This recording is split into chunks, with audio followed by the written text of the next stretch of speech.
الحمدللہ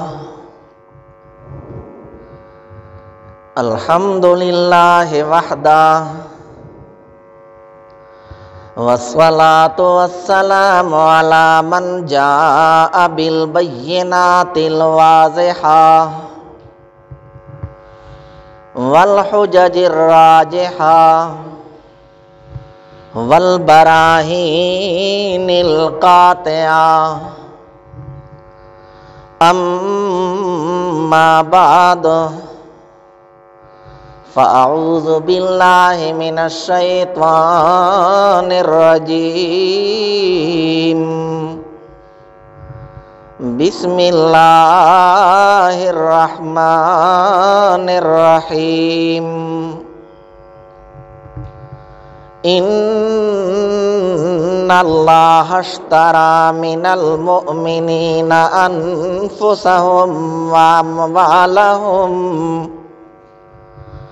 بان لهم الجنہ سبحان ربک رب العزت عما یصفون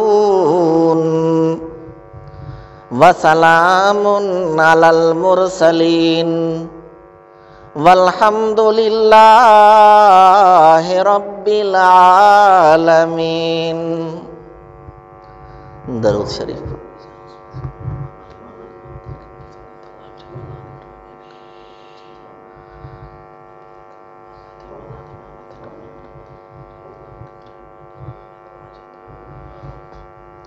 قرآن مجید فرقان حمید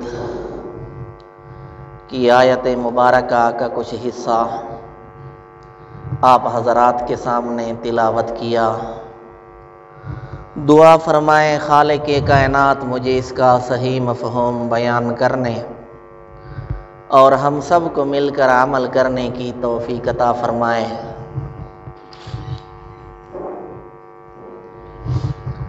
آیت کریمہ میں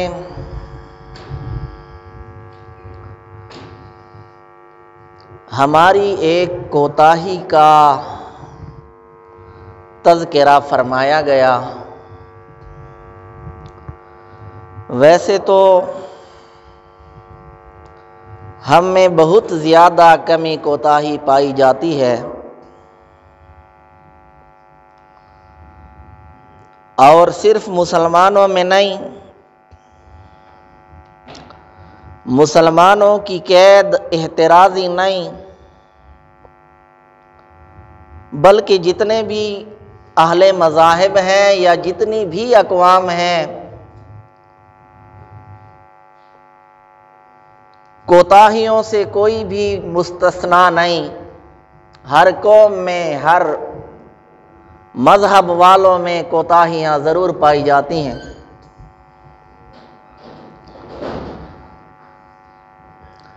بعض لوگ جب کوتاہیوں کا تذکرہ کرتے ہیں تو خصوصاً مسلمانوں کو تنقید کا نشانہ بناتے ہیں۔ مسلمانوں کے مقابلے میں دوسری اقوام کی خوبیاں بیان کی جاتی ہیں کہ فلاں قوم میں یہ خوبیاں موجود ہیں، مسلمانوں میں نہیں۔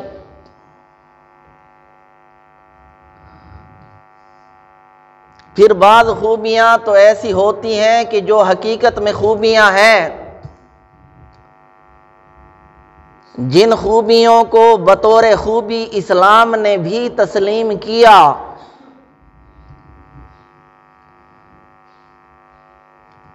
تو ان کا تذکرہ اگر کیا جائے مسلمانوں کو غیرت دلانے کے لیے، مثلاً بعض لوگ کہتے ہوئے نظر آتے ہیں کہ جی انگریز مسلمانوں کے مقابلے میں بہت ہی اچھے تھے، انگریز مسلمانوں کے مقابلے میں انتہائی خوش اخلاق ہوتے ہیں۔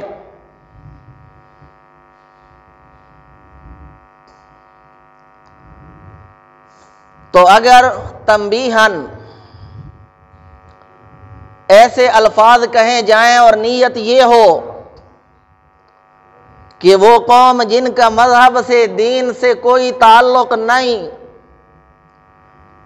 اگر ان میں یہ صفات پائی جاتی ہیں تو مسلمانوں میں جن کا تعلق مذہب کے ساتھ ہے، جن کا تعلق دین کے ساتھ ہے، مسلمانوں میں تو یہ خوبیاں بطریق اولا ہونی چاہیے۔ اس نیت کے ساتھ اگر کہا جائے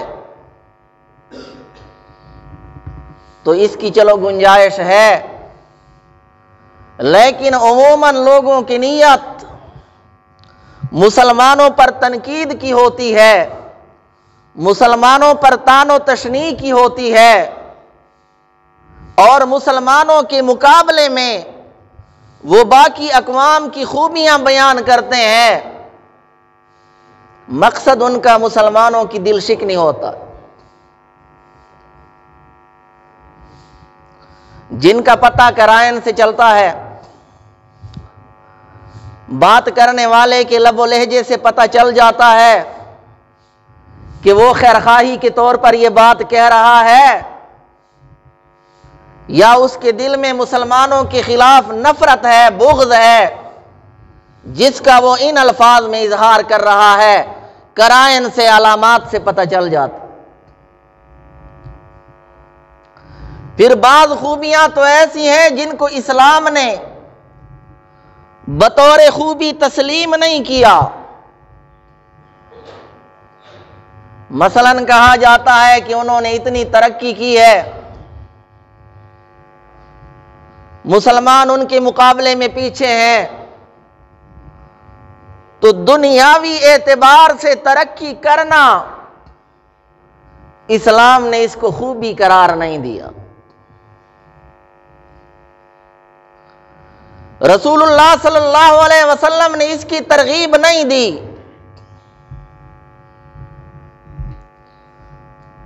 آپ صلی اللہ علیہ وسلم سے، صحابہ کرام سے اس کا کوئی ثبوت نہیں۔ آپ صلی اللہ علیہ وآلہ وسلم کی توجہ روحانی ترقی کی طرف تھی، دینی ترقی کی طرف تھی۔ رسول اللہ صلی اللہ علیہ وسلم کی اتباع میں اگرچہ صحابہ کرام کو دنیاوی ترقی بھی ایسی ملی جس کا ہم تصور بھی نہیں کر سکتے، لیکن ان کا مقصد یہ نہیں تھا۔ ورنہ آپ صلی اللہ علیہ وآلہ وسلم صحابہ کرام کو بندوقیں بنانے کا طریقہ سکھاتے، ایٹم بم بنانے کا طریقہ سکھاتے، لیکن یہ آپ صلی اللہ علیہ وسلم سے ثابت نہیں۔ جب دشمن سے مقابلہ ہوتا تھا، تعداد کی قلت ہوتی تھی، اسلحہ کی ساز و سامان کی قلت، لیکن آپ صلی اللہ علیہ وسلم نے صحابہ کو جو سکھایا وہ اللہ تعالیٰ کے ساتھ تعلق بنانے کا طریقہ سکھایا کہ اللہ تعالیٰ کی مدد و نصرت تمہارے ساتھ ہونی چاہیے۔ دنیاوی ترقی کا آپ صلی اللہ علیہ وسلم نے درس نہیں دیا۔ یہ ٹھیک ہے، ممانعت نہیں فرمائی، روکا نہیں۔ آج کل چونکہ لوگ سمجھتے ہیں کہ یہ جو شریعت ہے یہ مولویوں کے خیالات کا مجموعہ ہے، لہذا ڈائریکٹ وہ مولویوں پر تنقید کرتے ہیں، مولویوں کو تنقید کا نشانہ بناتے ہیں۔ حالانکہ شریعت مولویوں کے خیالات کا مجموعہ نہیں، در حقیقت یہ اعتراض رسول اللہ صلی اللہ علیہ وسلم پہ اعتراض ہے، کیونکہ ضرب الغلام اہانت المولا، غلام کی پٹائی کرنا یہ مولا کی توہین ہے۔ علماء رسول اللہ کے وارث ہیں، تو اس اعتبار سے مولویوں پر تنقید کرنا کہ یہ تنگ نظر ہیں، یہ تنگ نظر ہیں، حالانکہ مولوی تنگ نظر نہیں، مولوی وسیع نظر ہے۔ دنیا والوں کی نظر ہے دنیا پر، مولوی کی نظر ہے آخرت پر، اور دنیا آخرت کے مقابلے میں تنگ، آخرت دنیا کے مقابلے میں بہت زیادہ وسیع ہے۔ تو جس کی نظر تنگ جگہ پر ہو وہ تنگ نظر ہونا چاہیے، جس کی نظر وسیع جگہ پہ ہے وہ تنگ نظر نہیں ہو سکتا۔ تو مولویوں پر لوگ یہ اعتراضات کرتے ہیں کہ مولوی ترقی کے راستے میں رکاوٹ، حالانکہ مولویوں نے کوئی رکاوٹ نہیں ڈالی ترقی کے راستے میں۔ اگر رکاوٹ بنے ہیں تو فحاشی کے راستے میں، بے حیائی اور بے دینی کے راستے میں رکاوٹ بنے ہیں، ترقی کے راستے میں مولوی کبھی بھی رکاوٹ نہیں بنے۔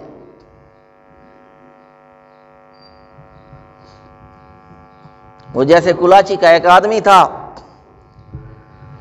تو کسی نے اس سے کہا کہ اٹھ جا، سورج نکل رہا ہے، تو ابھی تک سویا ہوا ہے۔ تو کہنے لگا نکلنے دو، میں کون سا اس کے راستے میں پڑا ہوں۔ تو مولوی کون سا ترقی کے راستے میں پڑے ہوئے ہیں کہ انہوں نے رکاوٹ ڈالی ہے؟ مولویوں نے کوئی رکاوٹ نہیں ڈالی۔ تو در حقیقت مولویوں پہ اعتراض رسول اللہ صلی اللہ علیہ وسلم پہ اعتراض، کیونکہ ضرب الغلام اہانت المولا، یہ کہتا ہے غلام کی توہین مولا کی توہین ہوتی۔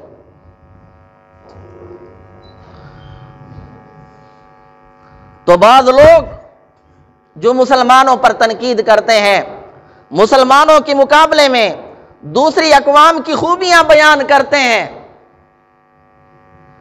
اور اگر خود ان کی زندگی کا جائزہ لیا جائے، دین سے شریعت سے وہ آپ کو کافی دور نظر آئیں گے۔ لوگوں کی اصلاح اس کے فکر میں لگے ہوئے، اس کے لیے جلسے ہو رہے ہیں، پروگرام ہو رہے ہیں، لیکن اگر ان کی زندگی کو دیکھا جائے تو شریعت سے وہ آپ کو کافی دور نظر آئیں گے۔ اب یہ نہ کہا جائے کہ وہ ایثار کا، قربانی کا مظاہرہ کرتے ہیں، اپنے آپ پہ توجہ نہیں دیتے، خود کو شریعت پہ نہیں لاتے، لوگوں کی فکر زیادہ کرتے ہیں، تو وہ قربانی کرتے ہیں، ایثار کا مظاہرہ کرتے ہیں۔ یہ کوئی ایثار نہیں، ایثار دنیاوی معاملے میں ہو سکتا ہے، دنیاوی معاملات میں کوئی خود کو پیچھے رکھے، دوسرے کو فائدہ پہنچائے، یہ ایثار ہے۔ لیکن اگر کوئی اپنے دین کو برباد کرے دوسروں کی خاطر، یہ کوئی ایثار نہیں۔ اس طرح کا اگر ایثار ہوتا تو پھر یہ ایثار فرعون میں زیادہ پایا جاتا ہے۔ مصر کی زراعت کا مدار تھا دریائے نیل کے جوش پر، دریائے نیل جوش میں آتا تھا تو ان کی زراعت چلتی تھی۔ تو لوگ آئے فرعون کے پاس، کہنے لگے کہ تو مدعی ہے الوہیت کا، الہ ہونے کا، خدا ہونے کا، ہم تیرے پاس آئے ہیں، اگر تیری خدائی میں ہمارا یہ حال ہو تو پھر تو کیسا خدا ہے؟ تو فرعون نے رات کو دعا مانگی کہ یا اللہ میں اس قابل تو نہیں کہ تیری بارگاہ میں کوئی عرض، کوئی درخواست پیش کر سکوں، لیکن میری ہمت دیکھیں کہ میں نے تجھے چھوڑا، تیرے ساتھ اپنا تعلق توڑا، میں نے جنت کو بھی چھوڑ دیا، سب کچھ میں نے چھوڑا ہے، تو اس کے بدلے میں میری یہ دعا قبول کیجئے کہ کل جب میں دریائے نیل کو حکم دوں تو میرے حکم پہ وہ جوش میں آ جائے۔ تو اللہ تعالیٰ نے اس کی یہ دعا قبول فرما لی۔ اب فرعون نے بھی اپنا سب کچھ قربان کر دیا، تو آپ اسے ایثار کہیں گے؟ قطعاً یہ ایثار نہیں ہے، ایثار دنیاوی معاملے میں ہوتا ہے۔ باقی رہی یہ بات کہ پھر اللہ تعالیٰ نے اس کی دعا کیوں قبول فرمائی، تو اللہ تعالیٰ ارحم الراحمین ہے۔ کائنات کے سب سے بڑے لعنتی نے بھی جب دعا مانگی، وہ بھی عین جب غضب کا وقت تھا، تو اللہ تعالیٰ نے اس کی بھی قبول فرمائی۔ ابلیس پہ جب اللہ تعالیٰ کی طرف سے عتاب ہوا اور خالق کائنات نے فرمایا وَإِنَّ عَلَيْكَ لَعْنَتِي إِلَى يَوْمِ الدِّينِ کہ تجھ پر قیامت کے دن تک میری لعنت برستی رہے گی، تو اس وقت ابلیس نے دعا مانگی انذرنی الی یوم یبعثون کہ مجھے مہلت دیجئے قیامت کے دن تک۔ ایک طرف آپ دیکھیں کہ کس قدر ڈھیٹ، جب لعنت برس رہی ہے اس وقت بھی یہ امید لگائے بیٹھا ہے، دوسری طرف اس کا وثوق اور اس کا یقین ملاحظہ فرمائیں، اس کو معلوم ہے کہ اس وقت بھی جب اللہ تعالیٰ کی طرف سے لعنت برس رہی ہے، اگر میں دعا کروں گا تو اس وقت بھی اللہ تعالیٰ قبول فرمائیں، اور اللہ تعالیٰ کی طرف سے کرم کا اظہار کہ کائنات کے سب سے بڑے لعنتی کی دعا بھی اللہ تعالیٰ نے قبول فرمائی، تو اللہ تعالیٰ تو قبول فرما لیتا ہے۔ تو اللہ تعالیٰ نے فرمایا انک من المنذرین کہ تجھے مہلت دی گئی ہے، بے شک تو مہلت دیے گئے لوگوں میں سے ہے، تو اللہ تعالیٰ نے اس کی دعا بھی قبول فرما لی۔ تو ایثار اسے نہیں کہتے، ایثار ہوتا ہے دنیاوی معاملات میں۔ تو بہرحال بعض لوگوں کی عادت یہ ہوتی ہے، مسلمانوں کے مقابلے میں دوسری اقوام کی خوبیاں بیان کرتے ہیں، اور ان کا مقصد مسلمانوں کی دل شکنی، مسلمانوں پر فقط تنقید ہوتی ہے، یہ نہیں کہ وہ کوئی مسلمانوں کے خیر خواہ ہیں۔ تو اس آیت میں ایک کمی کوتاہی کا تذکرہ ہوا، ان اللہ اشتری من المؤمنین انفسہم واموالہم بان لہم الجنہ، جو اس آیت سے سمجھ میں آتی ہے، ہم لوگوں نے دین کی تقسیم کر رکھی ہے، جو تبلیغ میں لگا ہوا ہے وہ تبلیغ ہی کو سب کچھ سمجھ رہا ہے، اور ہم بھی یہی سمجھتے ہیں کہ تبلیغ کرنا بس ان لوگوں کا کام ہے، ہمارا کام نہیں۔ جو درس و تدریس میں لگا ہوا ہے وہ اسی کو سب کچھ سمجھ رہا ہے، باقی شعبوں کے ساتھ کوئی تعلق نہیں رکھتا، یہ ہمارے اندر کمی ہے۔ اسی طرح جیسے قرآن مجید میں خالق کائنات فرماتے ہیں افتؤمنون ببعض الکتاب وتکفرون ببعض کہ کیا تم کتاب کے بعض حصے پر ایمان لاتے ہو، بعض حصے کا انکار کرتے ہو۔ تو اس طرح تو کفار کرتے تھے، مسلمان یوں نہیں کرتے، لیکن مسلمانوں نے بھی تفریق کر رکھی ہے، تقسیم کر رکھی ہے۔ بعض لوگ عبادات بدنیہ کو اختیار کرتے ہیں، عبادات مالیہ کو چھوڑ دیتے ہیں، بعض لوگ عبادات مالیہ کو اختیار کرتے ہیں، زکوٰۃ صدقات وغیرہ دیتے رہتے ہیں، وہ سمجھتے ہیں کہ عبادات بدنیہ کی کوئی ضرورت نہیں۔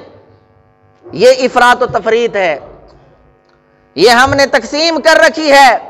وجہ اس کی صرف اور صرف قرآن مجید میں تدبر اور غور و فکر نہ کرنا ہے، ورنہ جو قرآن مجید میں تدبر کرتے ہیں وہ کبھی بھی اس طرح کا شکار نہیں ہوتے، کیونکہ قرآن مجید میں جہاں عبادات مالیہ کا تذکرہ ہے وہاں عبادات بدنیہ کا بھی تذکرہ ہے، جہاں ہے اقیم الصلاۃ وہاں ہے آتوا الزکاۃ، نماز قائم کرو تو ساتھ زکوٰۃ ادا کرنے کا بھی حکم ہے۔ تو یہ تقسیم نہیں ہونی چاہیے جو تقسیم آج کل لوگوں نے کر رکھی ہے۔ تو قلت تدبر فی القرآن، اس کا نتیجہ یہ ہے قرآن میں ہم غور و فکر نہیں کرتے۔ یہ جو آج کل اتنے فرقے بن گئے ہیں، یہ بھی قرآن مجید میں غور و فکر نہ کرنے کا نتیجہ ہے۔ اور غور و فکر ہر کسی کا کافی نہیں، ورنہ شیعوں کو بھی قرآن مجید سے دلیل مل جاتی۔ مناظرے میں شیعہ بھی قرآن سے دلیل پکڑتے ہیں، وہ بھی کہتے ہیں وَإِنَّ مِن شِيَّتِهِ لَإِبْرَاهِيمَ کہ ابراہیم علیہ السلام شیعہ تھے معاذ اللہ۔ ہر کسی کا تدبر کافی نہیں، ہر کسی کا غور و فکر کافی نہیں۔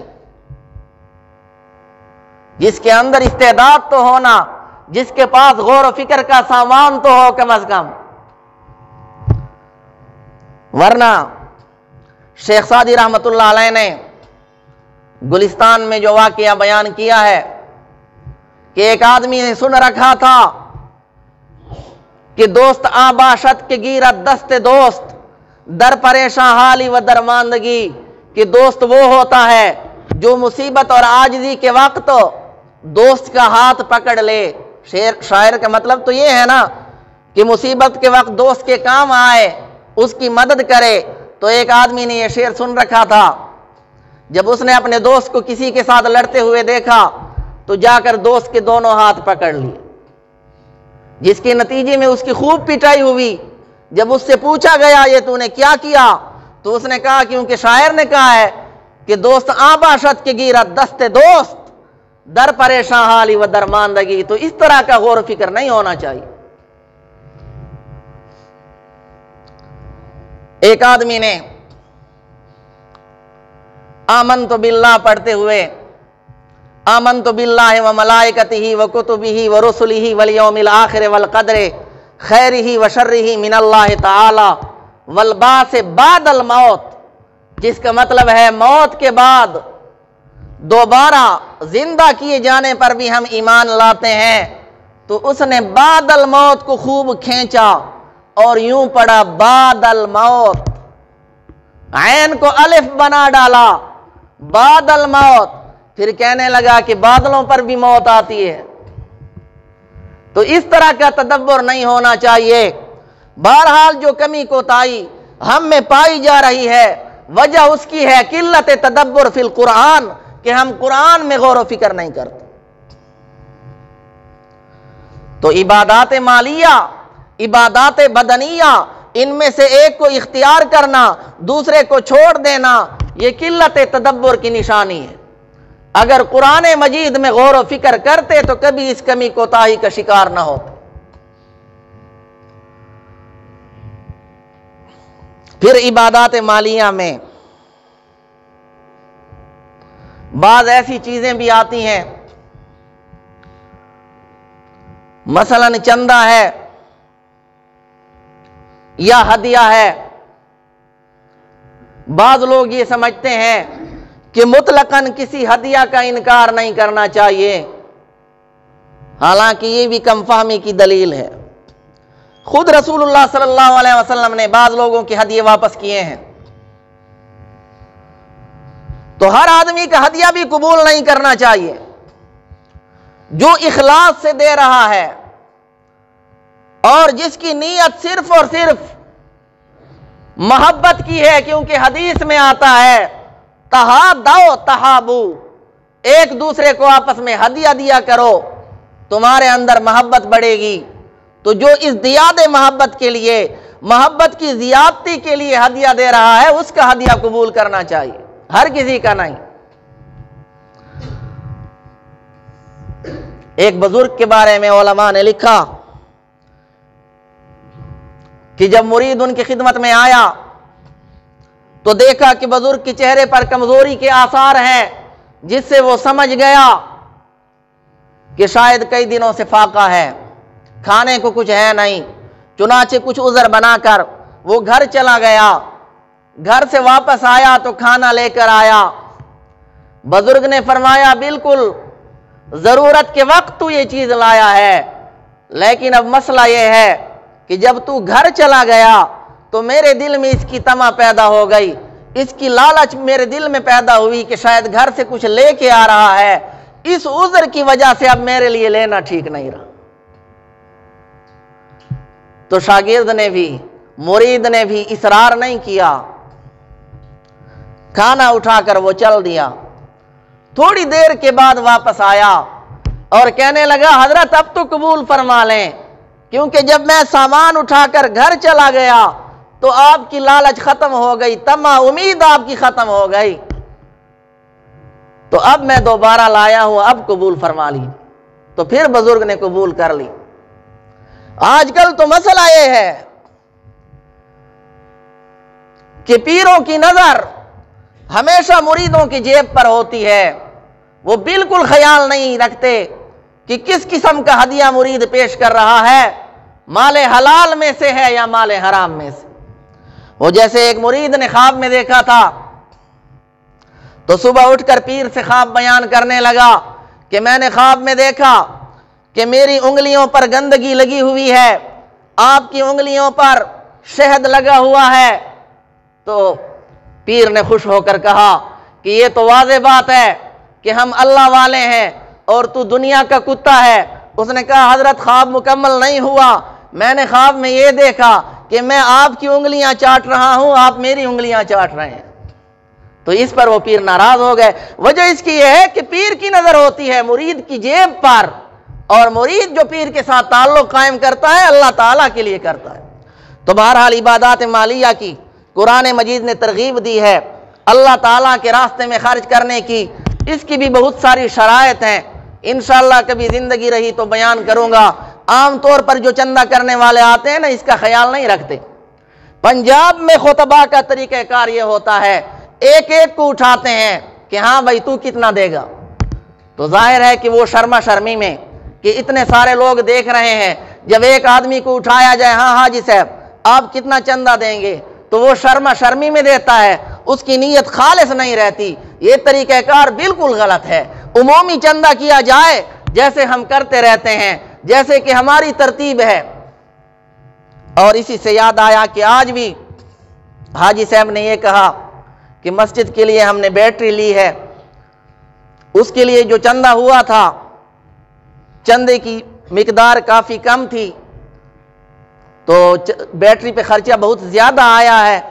تو آپ میں سے جو صاحب استطاعت لوگ ہیں، جو صاحب استعداد لوگ ہیں، جن کو اللہ تعالیٰ نے کچھ دیا ہے، تو اللہ تعالیٰ کی رضا کے لیے آپ سے گزارش ہے کہ چندے کی ترتیب جس طرح ہماری ہوتی ہے، جو جتنا بھی ڈال لے کسی کو پتہ نہیں چلتا، خفیہ معاملہ ہوتا ہے، ہر کسی کا اللہ تعالیٰ کے ساتھ معاملہ ہے، اور یہ صدقہ جاریہ ہے۔ قبروں میں جب ہم پڑے ہوں گے اور منتظر ہوں گے کہ کوئی ہمیں سورہ فاتحہ کی تلاوت ہی پڑھ کر بخش دے، تو اس وقت ہمیں ضرورت ہوگی، پھر یہی صدقات جاریہ ہمارے کام آئیں گے۔ تو آپ حضرات سے گزارش ہے جتنا ہو سکے اللہ تعالیٰ کی رضا کے لیے تعاون فرمائیں۔ وما علینا الا البلاغ۔